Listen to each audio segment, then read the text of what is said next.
Supreme Admiral Vexta stood before the massive holographic display in the command center of the Zephyrian flagship Dominator, her forearms crossed in what any human would recognize as skepticism. The readings on the screen defied everything she knew about planetary habitability. "Run the scans again," she commanded, her voice carrying the authority of someone who had personally overseen the conquest of 17 star systems. Lieutenant Koran, a young officer whose purple carapace still gleamed with the inexperience of recent academy graduation, manipulated the controls with nervous precision. "Supreme Admiral, the results remain consistent. The third planet from the star shows signs of massive biodiversity, electromagnetic signatures indicating advanced civilization, and," he paused, his mandibles clicking uncertainly, "impossible atmospheric and gravitational readings." Vexta's primary eyes focused on the data, while her secondary pair scanned the room for any sign that this was some elaborate prank by her subordinates. The Zephyrian Empire had been expanding for over 3 centuries, incorporating world after world into their dominion through superior technology and overwhelming force. They had encountered Class 12 worlds before, barely habitable hellscapes, where only the most desperate refugees might attempt to survive. But this was something else entirely. "Gravitational force 1.7 times standard," she read aloud, her voice growing more incredulous with each specification. "Atmospheric oxygen content that would ignite most known organic compounds. Electromagnetic storm activity that would disable our standard shielding. Weather patterns showing wind speeds that exceed our maximum thruster capabilities." She paused at the most disturbing reading of all. Surface temperature variations ranging from -50 to +60 degrees in standard measurements, sometimes within the same planetary rotation. Captain Zareth, her most trusted advisor and a veteran of 43 planetary conquests, approached with the careful gait that marked him as someone who had seen too much combat. His scarred exoskeleton bore the marks of a dozen different worlds' attempts to kill him, yet his voice held a note of unease that Vexta had rarely heard. "Supreme Admiral, perhaps we should classify this system as a Class 13 and move on to more viable targets. The energy expenditure required to conquer such a world would exceed the potential resource gains by orders of magnitude." Vexta's laugh was harsh and metallic, echoing off the command center's walls. "You forget yourself, Captain. We are Zephyrians. We have conquered worlds where the very ground was made of acid, where the air was poison, where the native life forms could melt steel with their breath. Some backward death world won't stop the inexorable march of our empire." She gestured to the display, where the blue and green marble of Earth hung in space like a challenge. "Look at it, Zareth. It's beautiful. Abundant water, diverse biomes, and according to our energy readings, a civilization that hasn't even achieved faster than light travel. They're still burning fossil fuels and using primitive nuclear fission. Whatever makes this world hostile clearly hasn't prevented a native species from achieving industrialization." The bridge fell silent except for the humming of the ship's systems. Every officer present had learned to read their Supreme Admiral's moods, and the gleam in her compound eyes spoke of opportunity rather than caution. "Think of it," she continued, beginning to pace the central platform with the measured steps of someone building to a crescendo. "A Class 13 world with abundant resources and a pre-spaceflight civilization. The slaves we could harvest from such a hardy species would be worth their weight in quantum crystals. Imagine the prestige of being the first military commander to successfully conquer a genuine death world." Lieutenant Koran raised a tentative claw. "Supreme Admiral, the preliminary biological scans of the native species show some unusual characteristics." "Define unusual," Vexta commanded, turning her full attention to the young officer. Koran's mandibles clicked rapidly as he accessed the relevant data. "The dominant species appears to be bipedal, carbon-based, with an internal skeleton structure. Average height approximately 1.8 meters, mass around 75 kilograms. But their muscle density is 40% higher than standard for their size, their bone structure shows adaptations for high-impact stress, and their cardiovascular system appears designed for extreme endurance." He paused, clearly struggling with the implications of what he was reading. "Supreme Admiral, their base metabolic rate suggests they can function in environmental conditions that would kill most known species. They appear to be biologically adapted to survive on a Class 13 world." Vexta absorbed this information, her strategic mind already calculating possibilities. In 3 centuries of expansion, the Zephyrian Empire had enslaved dozens of species. Some had been physically powerful, others intellectually gifted, still others possessed useful biological adaptations. But never had they encountered a species that was naturally adapted to survive conditions that would challenge even Zephyrian technology. How many of these humans? did our sensors detect? Approximately 8.2 billion individuals spread across all the planet's major landmasses, with significant populations, even in areas that register as hostile to life by standard measurements. Captain Zareth stepped forward again, his voice carrying the weight of experience. Supreme Admiral, with respect, perhaps we should establish diplomatic contact first. A species that has survived on a Class 13 world might possess knowledge or technologies that... Absolutely not. Vextha's interruption was sharp and final. The Zephyrian Empire does not negotiate with pre-spaceflight species. We conquer, we assimilate, we move on. It's worked for 847 worlds, and it will work for the 848th. She turned to face the assembled officers, her forearms spread wide in a gesture of absolute authority. However, I acknowledge that this conquest will require more resources than our typical operations. We will commit the full power of the Third Battle Fleet to this operation. A ripple of surprise moved through the bridge crew. The Third Battle Fleet consisted of 200 vessels including 50 heavy cruisers, 100 destroyers, and 50 support ships. It was enough firepower to reduce a planet to molten slag, and it had never been deployed against a single world. We will also deploy Ground Force Alpha, she continued. And now the surprise turned to shock. Ground Force Alpha was the Empire's elite invasion army, 50,000 of the most experienced and well-equipped soldiers in Zephyrian space. They had spearheaded the conquest of every major world in the last 50 years. Lieutenant Koran's voice was barely above a whisper. Supreme Admiral, surely such overwhelming force isn't necessary against a pre-spaceflight civilization? Vextha's compound eyes fixed on him with an intensity that made him shrink back. Lieutenant, you're looking at this backwards. We're not using overwhelming force because we're afraid of these humans. We're using overwhelming force because we respect what surviving on a Class 13 world means. She gestured again at the image of Earth. Any species that can thrive on a death world possesses survival instincts and adaptations we can't even imagine. When we arrive in their system, I want there to be absolutely no doubt about the outcome. I want their surrender to be immediate and total. Captain Zareth nodded slowly, his tactical mind already working through the logistics. What are your orders regarding civilian populations, Supreme Admiral? Standard protocol. Military targets first, infrastructure second, population centers as needed to ensure compliance. But I want minimal damage to the planet's biosphere. A world that can support 8 billion individuals naturally is too valuable to turn into a wasteland. She paused, looking around the bridge at her officers. I also want our xenobiology team standing by. Any species adapted to Class 13 conditions will be invaluable for colonizing other hostile worlds.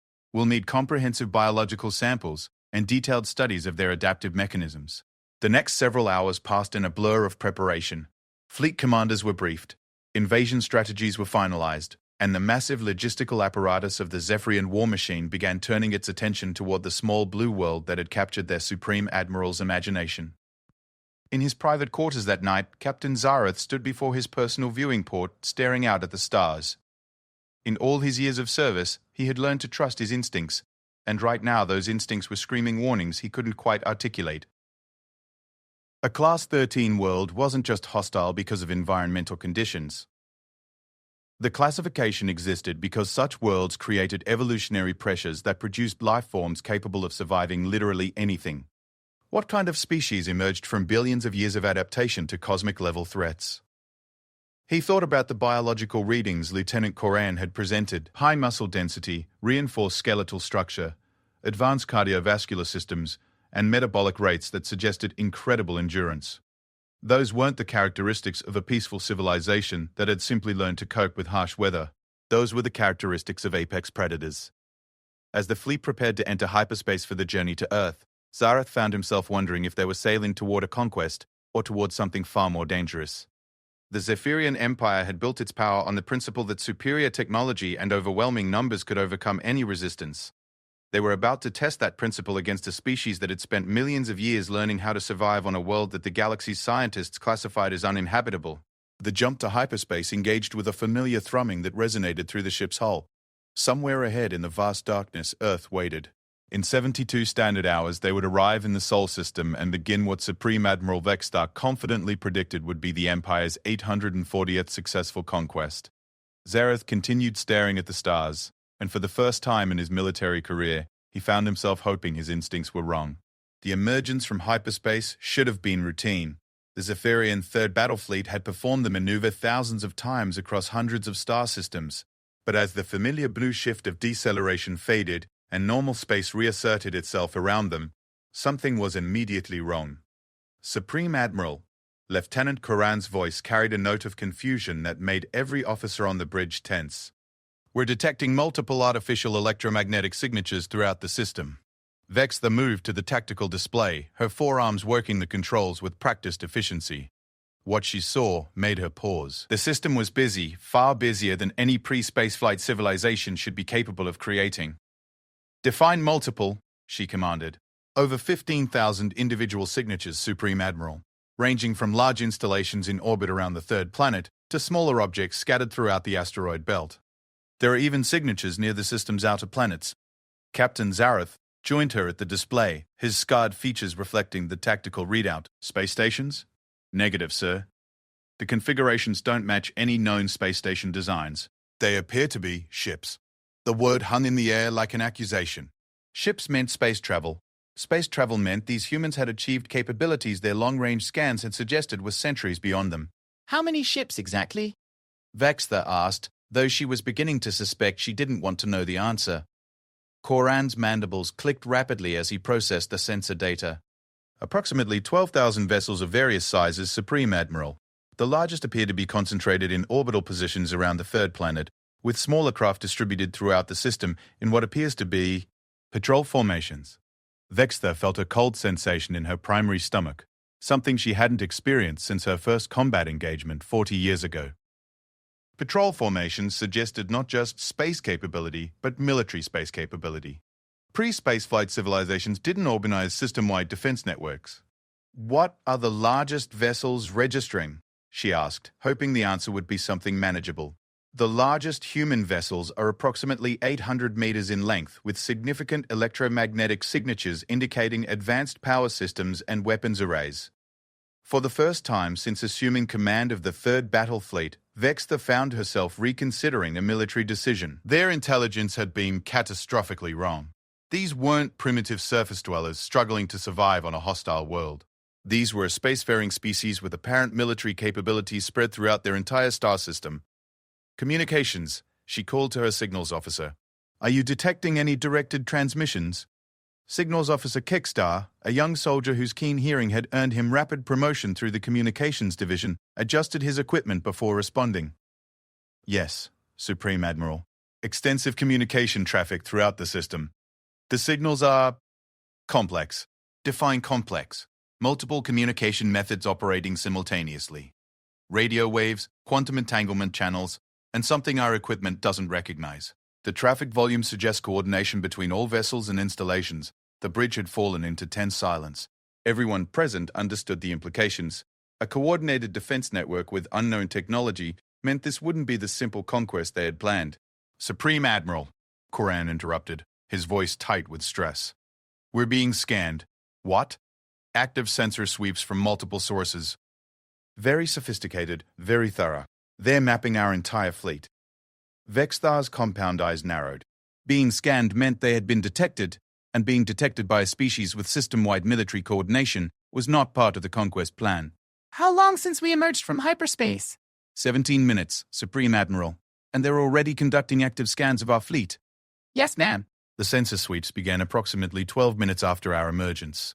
The realization hit her like a physical blow. Not only did these humans possess advanced space travel and system-wide military organization, but their detection and response time was faster than many established galactic civilizations. "Supreme Admiral," Kekstar called from his station, "I'm receiving a transmission directed at our fleet." "From who?" "The signal is originating from the third planet. It's being broadcast on multiple frequencies and appears to be a greeting." Vextha laughed, a harsh sound that echoed off the bridge walls. "A greeting? How wonderfully primitive. Put it through." The voice that filled the bridge was unlike anything in their experience. Where Zephyrian communication was composed of clicks, chimes, and harmonic frequencies, this was something else entirely. Rhythmic, varied, almost musical in its complexity.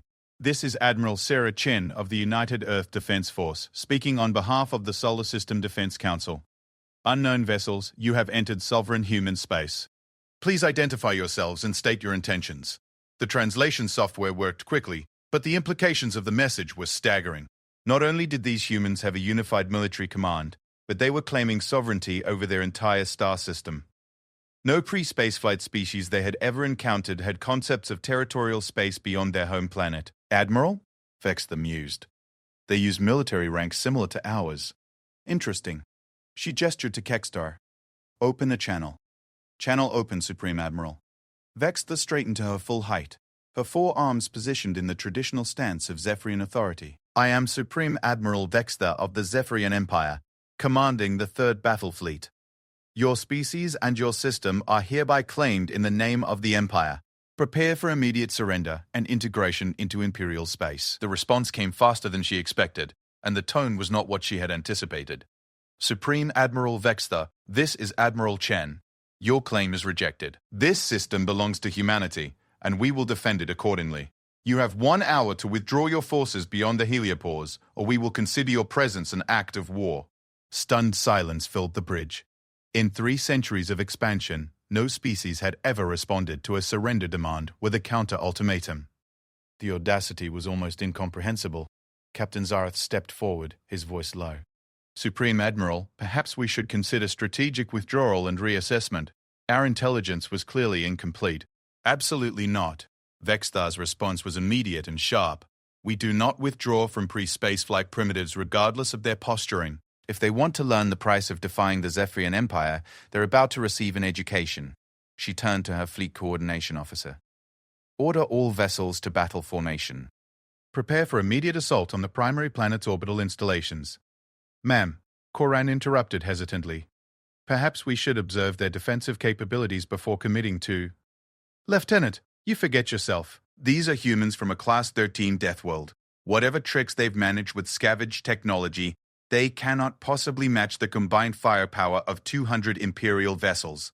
The fleet began its ponderous movement into attack formation, 200 ships arranging themselves into the devastating pattern that had broken the defenses of dozens of worlds. Heavy cruisers took point positions, their massive weapon systems charging. Destroyers moved into flanking positions, ready to exploit any gaps in enemy defenses. Support vessels hung back, prepared to coordinate the orbital bombardment that would follow the initial assault. Supreme Admiral, Kextar called urgently. I'm detecting massive increases in energy signatures throughout the human fleet. Define massive. Their vessels are powering up weapon systems, ma'am. Energy readings are... concerning. Vexthar moved to the tactical display, studying the readouts. The human fleet was indeed powering up, but the energy signatures were unlike anything in their databases. Instead of the familiar particle beam and plasma cannon signatures they knew from galactic civilizations, these readings suggested something else entirely. What kind of weapons are we looking at? Unknown configuration, Supreme Admiral. The power requirement suggests something beyond standard energy weapons, but the signature patterns don't match any known technology. As if summoned by his words, space around the human fleet began to change. What had appeared to be 12,000 individual vessels suddenly became something else entirely. The smaller craft weren't separate ships, they were fighters, and they were launching from massive carriers that had been hidden by sensor dampening technology. Revised count, Koran announced, his voice climbing toward panic. We're looking at approximately 2,000 capital ships and over 50,000 fighter craft. The tactical display now showed a very different picture. Instead of facing a primitive planetary defense force, the 3rd Battle Fleet found itself outnumbered by a technologically sophisticated navy that had been concealing its true strength. Supreme Admiral, Captain Zareth said quietly, I recommend immediate strategic withdrawal. For the first time in her career, Vextha found herself genuinely considering retreat. The humans had managed to completely mislead their intelligence gathering, coordinate a system-wide defense network, and deploy numerical superiority that exceeded even the Empire's projections for established galactic powers. But the pride that had driven 3 centuries of Zephyrian expansion would not allow her to back down from what she still perceived as primitives, regardless of their apparent capabilities. All vessels, commence primary bombardment of the 3rd planet's orbital installations. Show these humans the price of defying the Empire.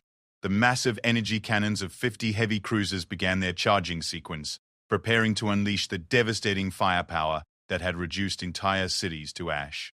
On the tactical display, targeting systems locked on to the largest human orbital installations. Firing solution confirmed, the weapons officer reported. Ready to commence bombardment on your order, Supreme Admiral. Vexthar raised her primary arm, ready to give the order that would begin what she still believed would be the 848th conquest of the Zephyrian Empire. Fire. The space around the third battle fleet lit up with the brilliant discharge of 50 heavy particle cannons, their beams racing across the void toward the human orbital installations. It was enough firepower to punch through any planetary defense system the Empire had ever encountered. The beams struck their targets in brilliant explosions of light and energy, and absolutely nothing happened. Report, Vexthar commanded, staring at the tactical display in disbelief. Direct hits confirmed on all primary targets, the weapons officer replied, his voice reflecting his own confusion. But sensors show no damage to the targeted installations. That's impossible. Run diagnostics on all weapon systems. Diagnostics complete, Supreme Admiral. All weapons systems functioning normally. The energy discharge was successful and properly directed. On the tactical display, the human orbital installations continued their operations as if nothing had happened. 50 direct hits from the Empire's most powerful weapons had produced no visible effect whatsoever. Supreme Admiral, Kextar called from communications, his voice tight with something approaching fear. I'm receiving another transmission from the human Admiral. Put it through. Admiral Chen's voice filled the bridge again, but now the tone was different. Where before there had been diplomatic formality, now there was something colder, more dangerous. Supreme Admiral Vexthar, you have fired on sovereign human installations. This constitutes an act of war. Your 1-hour withdrawal period is now terminated. Prepare to face the consequences of your actions. Before Vexthar could respond, the tactical display exploded with new contacts. The human fleet, which had been maintaining defensive positions throughout the system, suddenly accelerated toward the Zephyrian formation with speeds that defied physics as the Empire understood it. Evasive maneuvers! Vexthar commanded, but it was already too late. The first human weapons reached the third battle fleet before the computers could even calculate their approach vectors. Instead of energy beams or plasma charges, the humans used something else entirely. Solid projectiles moving at a significant fraction of light speed. The first Zephyrian heavy cruiser to be hit simply ceased to exist. One moment it was a 200-meter warship bristling with weapons and armor. The next it was an expanding cloud of superheated debris. Evasive maneuvers! Vexthar screamed, but the human attack was unlike anything they had prepared for. Instead of the lengthy tactical exchanges common in galactic warfare, this was something brutal, immediate, and utterly devastating. In the first 30 seconds of combat, the third battle fleet lost 12 heavy cruisers and 30 destroyers. The survivors scattered in panic, their formation discipline collapsing under an assault that moved too fast for conventional responses. All vessels withdraw to hyperspace, Vexthar ordered, her voice cracking with the strain of watching her fleet dissolve around her. Hyperspace drives offline, the navigation officer reported. Something is interfering with our jump capability. The trap was complete. The humans had not only concealed their true military strength, but had developed jamming technology that could prevent hyperspace escape. The third battle fleet was trapped in normal space with an enemy that moved faster than their weapons could track and hit harder than their armor could withstand. As the battle raged around them, Vexthar began to understand that she had not led her fleet to the conquest of a death world. She had led them to their deaths. The flagship Dominator shuddered under another impact from human weapons that seemed to ignore both shields and armor. Supreme Admiral Vexthar watched her fleet dying around her with the detached horror of someone witnessing something that defied all military logic. In 47 minutes of combat, the third battle fleet had been reduced from 200 vessels to fewer than 30. The human fleet moved through space like nothing she had ever seen, their ships accelerating and maneuvering with impossible precision. Their weapons, whatever strange technology they employed, punched through Zephyrian armor like it was decorative plating. Supreme Admiral, Captain Zareth reported, his voice hoarse from shouting orders that seemed to have no effect on the battle's outcome. We're receiving evacuation requests from 17 different vessels. Their life support systems are failing. Denied. Vexthar replied immediately. We do not abandon Imperial vessels to aliens. Ma'am, with respect, those vessels are already lost. We could save thousands of lives if we authorize evacuation to the remaining ships. Vexthar stared at the tactical display, where the remnants of her once mighty fleet struggled against an enemy that seemed to anticipate their every move. The human ships weren't just faster and more powerful. They were fighting with a level of coordination that suggested battlefield experience far beyond what any pre-spaceflight species should possess. How are they doing this? She whispered. more to herself than to her bridge crew. How is a Class 13 Deathworld species outfighting the Imperial Navy? Lieutenant Koran, who had somehow survived the chaos despite manning the most exposed sensor station on the bridge, looked up from his displays with an expression of dawning understanding. Supreme Admiral, I think I know. The biological readings we took of the humans, high muscle density, reinforced skeletal structure, advanced cardiovascular systems. We interpreted those as adaptations to survive harsh environmental conditions. What are you suggesting, Lieutenant? What if those aren't environmental adaptations? What if they're combat adaptations? What if living on a Class 13 death world doesn't just make a species tough? What if it makes them into natural warriors? The idea hit Vexthar like a physical blow. Every planet the Empire had conquered had been Class 10 or lower. They had never faced a species that had evolved under the kind of survival pressure that only existed on worlds classified as uninhabitable. What kind of reflexes, tactical thinking, and sheer aggression would emerge from millions of years of evolution on a planet that was actively trying to kill everything on it? Supreme Admiral, Kekstar called urgently from his communications station. I'm receiving a transmission from Ground Force Alpha. Vexthar had almost forgotten about the 50,000 soldiers she had deployed to the planet's surface in the opening minutes of the battle. While the space engagement had consumed her attention, her elite ground forces had been conducting what should have been a routine planetary assault. Put them through. The voice that came through the speakers was General Mordak, the veteran commander who had personally led the ground conquest of 12 worlds. But instead of his usual confident tones, there was something in his voice that Vexthar had never heard before: fear. Supreme Admiral, I need immediate evacuation for all ground forces. The planetary assault has failed. Repeat, the planetary assault has failed. The words made no sense. Ground Force Alpha was the most elite military formation in the Empire, equipped with powered armor, energy weapons, and tactical vehicles that could level mountains. They had never failed to conquer a planet once deployed. General, explain the situation. Are you facing heavier resistance than anticipated? Supreme Admiral, we're not facing resistance. We're facing annihilation. These humans, they're not like anything we've ever fought. Request immediate evacuation of all surviving personnel. How many casualties have you taken, General? The pause that followed was longer than any military communication should allow. When Mordak's voice returned, it was barely recognizable. Supreme Admiral, of the 50,000 soldiers deployed to the surface, fewer than 500 remain combat effective. The humans have destroyed Ground Force Alpha. The bridge fell silent except for the alarms that had been sounding constantly since the space battle began. Vexthar felt her legs give way, and she sank into her command chair with the weight of military disaster crushing down on her. That's impossible, General. Ground Force Alpha has never taken casualties exceeding 15% in any single engagement. Supreme Admiral, I'm transmitting battlefield recordings. You need to see what we've been fighting. The main display switched from tactical readouts to a ground-level perspective from a soldier's helmet camera. What Vexthar saw defied everything she understood about planetary conquest warfare. The recording showed a typical Zephyrian assault formation advancing through what appeared to be a human urban area. 50 soldiers in powered armor moved with practiced precision, their energy weapons sweeping for targets. It should have been a textbook urban pacification operation. Then the humans appeared. They didn't emerge from buildings or defensive positions like civilized species. They came from everywhere, from beneath the ground, from above, from directions that seemed impossible. But it wasn't their tactics that made Vexthar's breathing stop. It was how they moved. The humans didn't run. They flowed across the battlefield with a fluid grace that made her species' movements seem clumsy by comparison. They covered ground with impossible speed, changing direction without losing momentum, leaping between buildings that should have been too far apart for any organic being to bridge.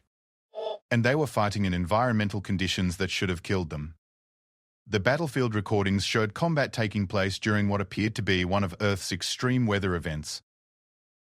A thunderstorm with winds strong enough to topple Zephyrian vehicles and lightning strikes that overloaded their equipment. The humans fought through it as if the weather was a minor inconvenience. Freeze the recording, Vexthar commanded, focusing on a particular segment where a human figure had leapfrogged over a Zephyrian position. The human was smaller than a Zephyrian soldier, wearing what appeared to be relatively primitive armor compared to Imperial-powered suits. But the being's movements were so fast that the camera could barely track them, and the impact when they landed behind the Zephyrian position sent 3 fully armored soldiers flying through the air. Continue the recording. What followed was not warfare as the Empire understood it. The humans didn't engage in ranged combat or tactical maneuvering. They closed to melee range with speed that seemed to violate physics. And when they reached Zephyrian positions, the results were devastatingly one-sided. Imperial energy weapons that could punch through starship hulls seemed to have reduced effectiveness against human soldiers. When the weapons did hit their targets, the humans absorbed damage that should have been immediately fatal and continued fighting. When the humans struck back, they hit with force that crumpled powered armor like paper. "General," Dexter called, her voice barely steady. "How are they moving that fast?" "We don't know, Supreme Admiral. Our tactical computers can't predict their movement patterns. They don't fight like any species we've encountered. It's like they're adapted for this. Adapted for this." The words echoed in Vexta's mind as she watched more of the recordings. The humans weren't just winning through superior numbers or technology. They were winning because they were better at warfare than soldiers who had been trained from birth for nothing but conquest. "General, what are your current orders for remaining personnel?" "Survival, Supreme Admiral. We've abandoned all offensive operations. My remaining soldiers are attempting to reach extraction points, but the humans seem to know our positions before we do. They're hunting us." "Hunting." The word sent a chill through the bridge crew. Civilized species didn't hunt enemy soldiers. They defeated them in battle. But these humans were doing something else entirely. "Supreme Admiral," Koran interrupted, his voice tight with new information. "I'm detecting additional human military formations converging on our ground force positions." "How many additional formations?" "Unknown, ma'am. The humans appear to have concealed the true size of their planetary military forces. I'm detecting movement signatures that suggest millions of combatants, not the thousands we anticipated." Millions. On most worlds, the arrival of 50,000 Imperial soldiers was enough to secure surrender simply through the impossibility of resistance. But Earth wasn't responding like other worlds. Instead of cowering before superior technology, the humans were committing their entire planetary military force to the fight. "General Mardak," Vexta called, "what is the status of your evacuation timeline?" "Supreme Admiral, the humans have overrun our landing zones. We have no clear extraction points. Even if you could clear the orbital space for dropships, we have nowhere safe for them to land. The tactical situation was beyond recovery." Her fleet was destroyed, her ground forces were trapped on the surface, and the humans showed no sign of offering quarter or negotiating surrender. "General, can you establish any communication with human military commanders?" "Perhaps we can negotiate terms for evacuation of surviving personnel." "Negative, Supreme Admiral. The humans aren't interested in communication. They're fighting this like a war of extermination. A war of extermination." The Empire had fought dozens of species, but never one that approached warfare with such absolute commitment. Most civilized species accepted defeat when the costs became too high. These humans seemed prepared to fight until no enemy remained on their world. "Supreme Admiral," Captain Zareth said quietly, "I'm reading massive human fleet movements throughout the system. They're not just defending their home planet. They're mounting a pursuit operation against our remaining vessels." Vexta looked at the tactical display and saw the truth of his words. The human fleet was dividing into pursuit formations, hunting down the scattered remains of the Third Battle Fleet with methodical precision. They weren't content to drive off the invaders. They intended to eliminate every Imperial ship in their system. "All remaining vessels form up on the Dominator. We are going to attempt a fighting withdrawal to the edge of the system."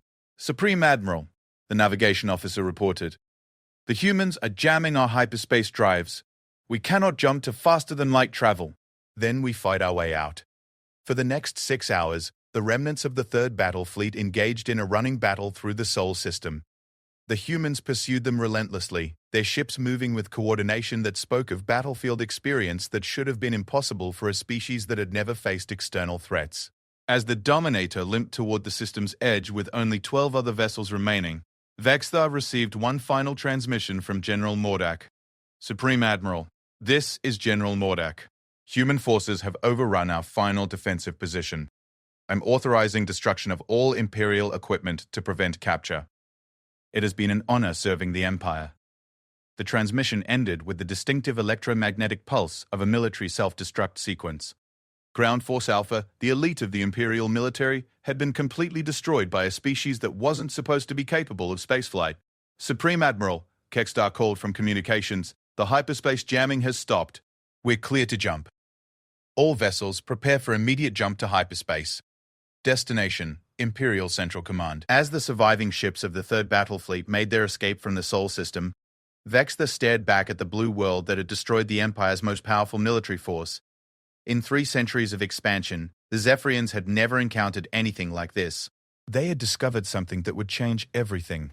A species that was not just adapted to survive on a Class 13 death world, but had been forged by that world into something beyond their understanding. Earth wasn't just inhabited by survivors. It was inhabited by apex predators who had turned warfare into an art form through millions of years of evolution under impossible conditions. And now those apex predators knew that they were not alone in the galaxy. The Imperial Central Command Chamber had seen many debriefings over the centuries, but never one like this. Supreme Admiral Vextha sat across from the Council of Strategic Command, her forearms trembling slightly as she recounted the complete destruction of the Third Battle Fleet. Around her, the most powerful military minds in the Zephyrian Empire struggled to process information that challenged everything they understood about warfare and conquest. High Commander Zeveth, whose strategic planning had orchestrated the conquest of over 100 worlds, leaned forward in his chair. Supreme Admiral, you're asking us to believe that a pre-spaceflight species destroyed 200 Imperial vessels and 50,000 ground troops in less than 8 hours. I'm not asking you to believe anything, High Commander. I'm reporting what happened. The humans of Earth represent a threat unlike anything the Empire has ever encountered. General Koldash, the architect of Ground Force Alpha, slammed his gauntleted hand on the table. Impossible. My soldiers are equipped with powered armor that can withstand starship weapons. Their energy rifles can cut through solid steel. How could primitives with chemical weapons and metal armor possibly? Because they're not primitives! Vextha interrupted, her voice rising with the strain of trying to communicate something that defied rational explanation. They're the products of millions of years of evolution on a Class 13 death world. They've been shaped by survival pressures that don't exist anywhere else in known space. She activated the holographic display and brought up the biological readings they had taken of human specimens. Look at these numbers. Bone density, 40% higher than standard. Muscle efficiency that exceeds anything we've recorded. Nervous system response times that approach the limits of biological possibility. Strategic analyst Kelmar, whose job was to identify patterns in enemy behavior, studied the data with growing unease. Supreme Admiral, these readings suggest a species that has been naturally selected for physical combat over countless generations. But that would require environmental pressures that exist on Class 13 worlds. Vextha finished. We've been thinking about this wrong from the beginning. We assumed that Class 13 worlds were hostile because of weather, gravity, and atmospheric conditions. But what makes them truly deadly is the life that evolves there. She brought up recordings from the surface battle, slowing them down to show individual human movements. Watch how they move. That's not learned behavior, that's instinctive. They're not fighting like soldiers who have been trained for war. They're fighting like predators who have never known anything but war. High Commander Zev studied the footage, his compound eyes tracking the fluid movements of human combatants as they flowed across the battlefield with impossible grace. Their tactical coordination is remarkable, but surely superior firepower should have. Our weapons barely affected them, Vextha interrupted. Energy discharge that should have been immediately lethal produced minor injuries. When our soldiers did manage to wound them, they continued fighting with damage that would incapacitate any civilized species. She paused the recording on an image of a human soldier who had continued combat operations despite losing an arm to energy weapon fire. This individual fought for another 17 minutes after suffering what should have been a disabling injury. Our medical computers classify the damage as fatal, yet the human remained combat effective. General Koldash leaned back in his chair, his scarred features reflecting the growing understanding that his elite soldiers had faced something beyond their preparation. What about their weapons? Surely primitive projectile weapons couldn't penetrate Imperial armor. Vextha brought up tactical analysis of human weapon systems. That's where we discovered just how wrong our intelligence was. They're not using primitive projectile weapons. Their infantry carries weapons that fire solid ammunition at velocities approaching 10% of light speed. Their vehicle-mounted systems exceed 15% light speed. The silence that followed was profound. Kinetic weapons operating at relativistic velocities were theoretical concepts that even Imperial science had never successfully weaponized on a portable scale. Furthermore, she continued, their tactical nuclear weapons are not the crude fission devices our long-range scans detected. They're using controlled fusion charges with yields that rival our antimatter warheads deployed at the squad level. Strategic analyst Kelmar's mandibles clicked rapidly as he processed this information. Squad-level fusion weapons? That would require miniaturization technology that exceeds our own capabilities. Which brings us to the space battle, Vexter said, bringing up the fleet engagement recordings. Their vessels move using propulsion systems that ignore conservation of momentum as we understand it. Their weapons deliver kinetic strikes with precision that suggests targeting computers superior to our own. She highlighted a sequence where human fighters had engaged Imperial destroyers. These craft are performing acceleration curves that should liquefy any organic pilot, yet they maintain perfect tactical formation throughout maneuvers that exceed our ship's physical limitations. High Commander X- watched the recording with growing alarm. How is that possible? Are you suggesting they're using artificial intelligence to pilot their fighters? No, sir. Our analysis confirms organic pilots in all human combat vessels. They're performing those maneuvers themselves. The implications hung in the air, like a physical presence. A species capable of surviving acceleration forces that would kill other organic beings suggested evolutionary adaptations that went far beyond environmental hardiness. There's more, Vextar continued grimly. During the space engagement, we observed human vessels coordinating their movements across light minutes of distance with no detectable communication lag. They're using faster-than-light communication technology that we've never encountered. General Koldash stood up abruptly, his powered armor servos whining with the sudden movement. Supreme Admiral, you're describing a species with military capabilities that exceed our own in every category. That's impossible for a world that hasn't achieved interstellar travel. General, they haven't achieved interstellar travel because they didn't need to. Earth provides everything a species could want: abundant resources, diverse biomes, and evolutionary pressures that have turned them into perfect warriors. Why would they leave? She brought up a strategic overview of the Sol system. But now that they know about galactic civilization, that's going to change. Our attack has shown them that threats exist beyond their world. A species with their capabilities and their apparent approach to warfare isn't going to wait for the next invasion. Strategic analyst Kelmar leaned forward, his analytical mind working through the implications. Supreme Admiral, are you suggesting that the humans will attempt expansion beyond their system? Analyst, I'm suggesting that within a generation, human fleets will be appearing in star systems throughout the galaxy. And based on what we've observed of their military capabilities and their approach to warfare, I don't believe any current galactic civilization has the ability to resist them. High Commander Zerft activated his personal tactical display, running probability calculations based on the data from the Sol system engagement.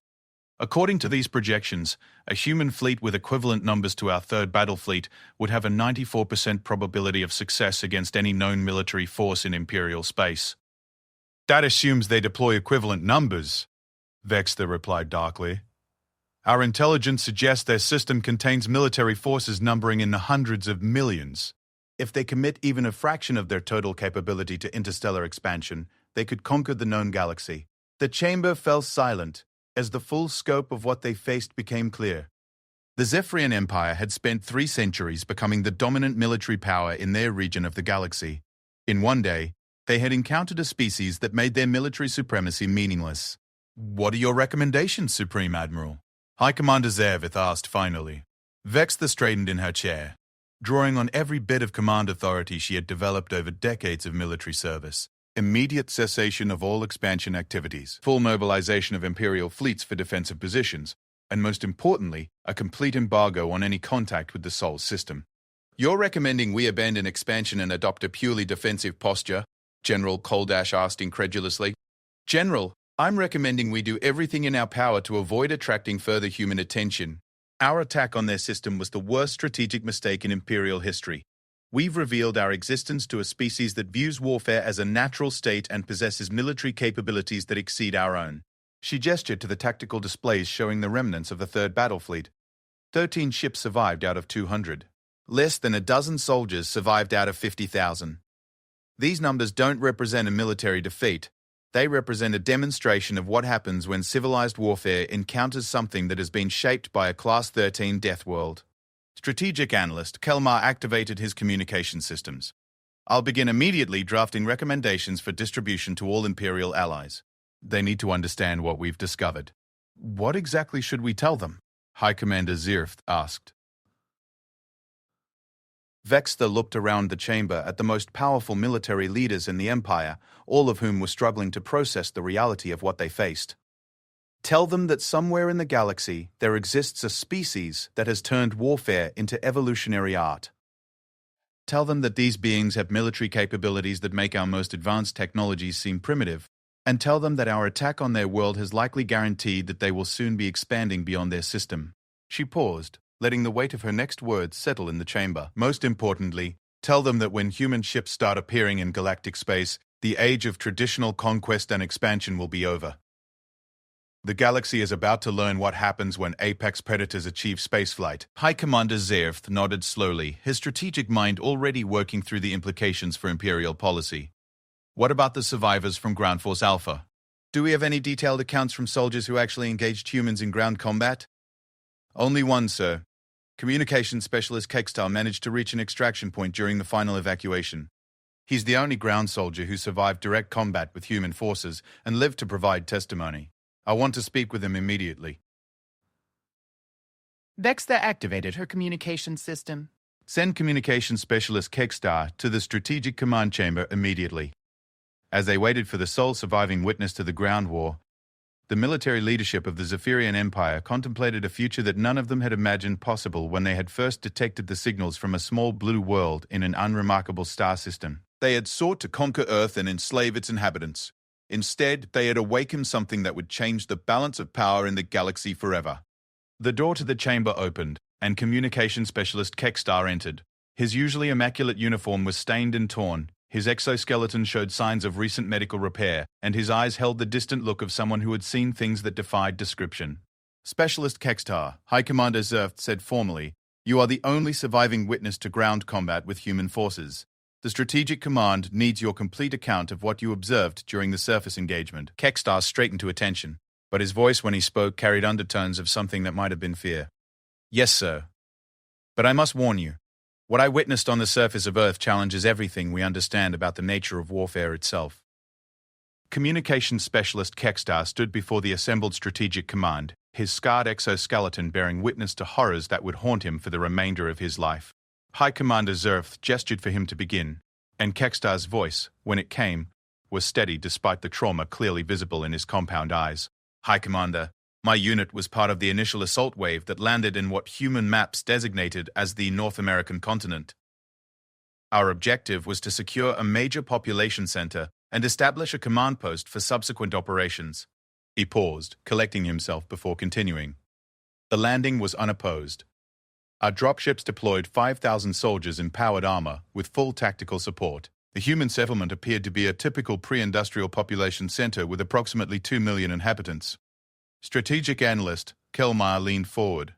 "At what point did you encounter organized resistance?" "Sir, we never encountered organized resistance in any conventional sense. What we encountered was something else entirely." Kextar activated his personal data display, showing tactical recordings from his unit's engagement.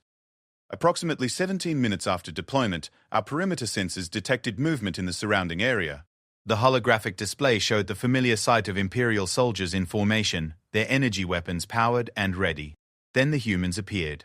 "The first thing you notice about humans in combat," Kextar continued, "is that they don't move like other species. They flow across terrain like liquid, covering ground with efficiency that makes our trained soldiers look clumsy. But that's not the disturbing part." He highlighted a section of the recording where a human figure had covered nearly 100 meters of open ground in what appeared to be seconds. "Sir, this human is not wearing powered armor. They're using what appears to be primitive equipment compared to our systems. Yet they're moving faster than our targeting computers could track." General Koldash studied the recording with growing unease. "What about their weapons? Surely primitive firearms couldn't penetrate Imperial armor?" Kextar's mandibles clicked in what might have been bitter laughter. "General, their primitive firearms fire projectiles at velocities that turn our armor into shrapnel, but that's still not the worst part." He advanced the recording to show close combat between human and Zephyrian soldiers.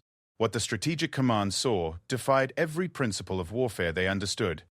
Human soldiers were engaging Imperial troops in hand-to-hand combat and winning decisively. "This human," Kextar said, highlighting a figure who had literally torn the arm off a Zephyrian soldier in powered armor, "is approximately half the mass of our troops and wearing no mechanical assistance. Yet they're generating enough force to damage equipment designed to withstand starship weapons." High Commander Zerth watched in fascination and horror as the recording showed human after human engaging in feats of physical capability that should have been impossible for organic beings. Specialist, are you certain these are unaugmented biological entities? Yes, sir. Our scanners confirm purely organic physiology, but sir, they're organic in the same way that a fusion reactor is merely organized matter.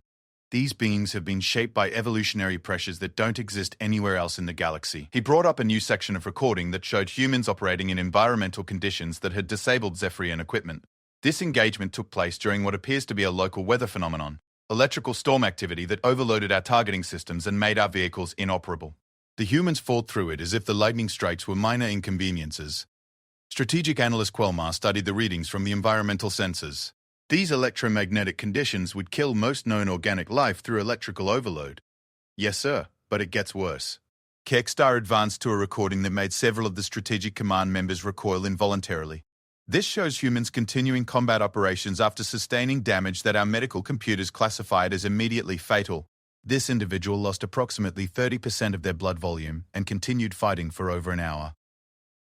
The chamber fell silent as they watched human soldiers absorbing damage that would kill any civilized species and continuing to function as if minor injuries were irrelevant to their combat effectiveness.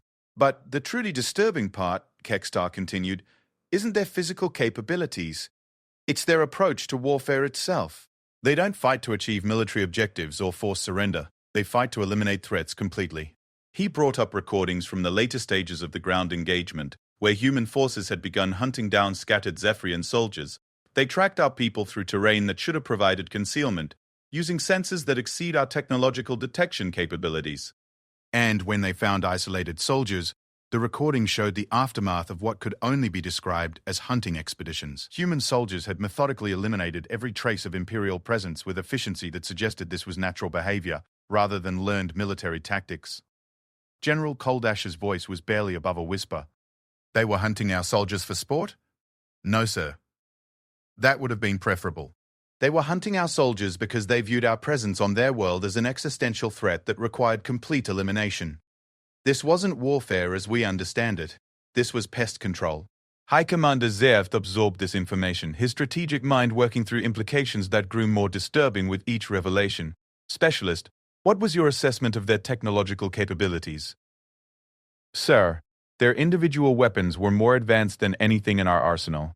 Their communication systems operated on principles we don't understand, and their tactical coordination suggested command and control capabilities that exceed Imperial standards. Kekstar brought up sensor readings from human equipment his unit had encountered. This is a standard infantry rifle used by their soldiers. It fires solid projectiles at 12% light speed with accuracy that exceeds our energy weapons. The power source is something our computers couldn't identify. More importantly, he continued, their soldiers carry personal communication devices that provide real-time tactical information across planetary distances with no detectable transmission delay. Every human soldier has access to information that would require our command centers to process and distribute. Strategic analyst Kelmar leaned forward with growing alarm. Are you suggesting that every human infantry soldier has tactical awareness equivalent to our command staff? Sir, I'm suggesting that every human soldier has tactical awareness that exceeds our command staff. They were anticipating our movements before we made them, responding to threats that hadn't yet materialized, and coordinating complex operations without any apparent command structure. The implications of this revelation settled over the chamber like a physical weight. An enemy where every individual soldier possessed command-level tactical awareness was beyond anything they had prepared to face. There's one more thing, Kekstar said, his voice dropping to barely audible levels. During the final hours of the engagement, I monitored human communications. They weren't just fighting to defend their world, they were studying us. He brought up intercepted human communications, translated by their linguistic computers. These transmissions show human military analysts cataloging our weapons, tactics, and capabilities in real time during the battle. They were treating our invasion as a learning opportunity. High Commander Zerft felt something cold settle in his primary stomach. Learning opportunity? Yes, sir. They now have complete intelligence on Imperial military capabilities, equipment specifications, and tactical doctrines. But more than that, they know we exist. They know where we came from, and they know that there are other species in the galaxy. The strategic command chamber fell into profound silence as the full implications of what they faced became clear.